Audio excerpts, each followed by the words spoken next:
जीवन में थरे आज्ञा मो जगन्नाथ शशुर घर को जीवे लक्ष्मी सान्ताणी बापा टे दर्शन करेंगे। लक्ष्मी की दर्शन करने पूर्वर बापा को दर्शन कर लक्ष्मी मंदिर को आसवे देखिए माँ सान्ताणी बहुत खुशी है आपण जगन्नाथ महाप्रभुंकर ए शशुर आज्ञा ये श्रीक्षेत्र पुरी रे अछंती स्वयं वरुण देवता होचंती समुद्र देवता होचंती जगन्नाथ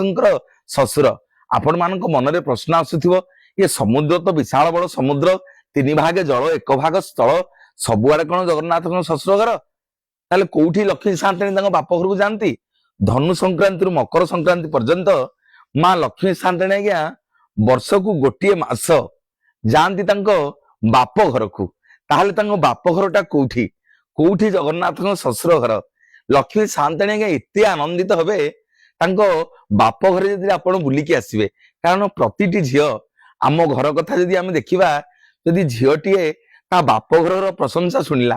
ता बापा माँ प्रशंसा शुणिला ताले झीर मन भारी आनंदित हो जाए खुशी हो जाए सी आनंद रे आज्ञा पानी जगार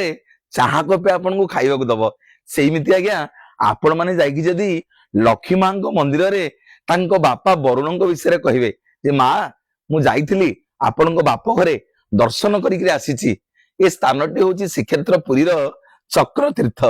ये पवित्र चक्र तीर्थ रे जो जगन्नाथ महाप्रभु आज महादारु रे निज शरीर गठन करिसेंती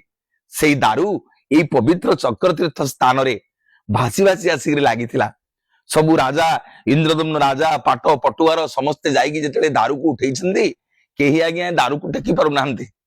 स्वयं भगवान नृसिंह सेठी दर्शन देले इंद्रदम्न राजा को कहले राजा तू से दारु को नहीं पारिबुन रे मोर परम भक्त विश्वावसु जा डाके